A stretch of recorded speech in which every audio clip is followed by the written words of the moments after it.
আসলেই তাই, স্ত্রীর অসুস্থতায় স্বামীর আসল রূপ চেনা যায়। কদিন ধরেই ঠান্ডা লাগা, জ্বর, বমি, তার সাথে সাথে তাইহানেরও খুব শরীর খারাপ। আর এই খাবারগুলো দেখছো গোছাচ্ছি, অর্ধেকের বেশি খাবার তো ওর দাদুই দিয়েছে, আর উপরের কয়েকটা কেক ওর পাপা, বিস্কিট এগুলো সব এনে দিয়েছিল। মানে কদিন ধরেই জ্বরও হচ্ছে, ওকে উল্টোপাল্টা কিছু খেতে দিচ্ছিলাম না, তো এইগুলো ভেতরেই থাকে, তো ভাবলাম ঝাড়া মোছা করে গুছিয়ে রাখি, ও একটু ভালো হোক তারপরে খাবে। আর চিপসগুলো তো দিই না বললেই চলে, খুব যখন ইচ্ছা হয় তখন খায়। আর কয়েকটা চকলেট ওর নানা দিয়েছিল, সেইগুলোও খায়নি, তো এগুলো একটু ওকে কমই দিই। তো স্কুলে একটা ক্রাফট বানাতে দিয়েছিল, তো সেটাই বানাচ্ছিলাম।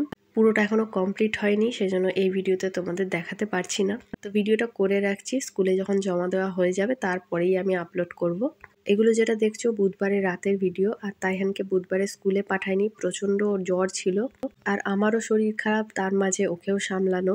তো যেটা তোমাদের বলছিলাম, স্বামীকে চেনা যায় স্ত্রীর অসুস্থতায়। সত্যিই তাই, আমি আমার হাজবেন্ডকে 100-100 দেব, কারণ ও যতক্ষণ বাড়ি থাকে আমার সেবা যত্ন, তাইহানের সেবা যত্ন, আমার কিছু হলে কিছু কাজই করতে দেয় না, সব নিজের ওপর দায়িত্ব নিয়ে নেয়। ও বাড়িতে না থাকলে আমরা খুবই একা হয়ে যাই।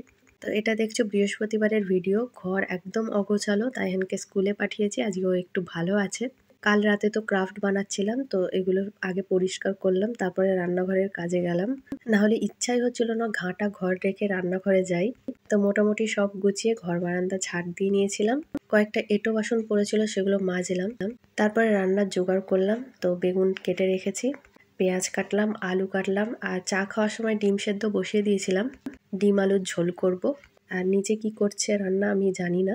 তো যেহেতু অনেক রকম ওষুধ খাচ্ছি, তো খুব গায়ে ঘাম দিচ্ছে, বেশিক্ষণ দাঁড়ানো যাচ্ছে না, সেজন্য মাঝে মাঝে ঘরে যাচ্ছিলাম, একটু হাওয়া খেয়ে ফের আসছিলাম। তো দেখো বেগুনগুলো ভেজে নিয়েছি, আর ডিম আলুর ঝোল করেছিলাম। তো তারপর স্নান করে নিয়েছিলাম, তাই এখানে আসার সময় হয়ে গিয়েছে, একটু পরেই চলে আসবে। তো এটাই ছিল আজকে মিনি।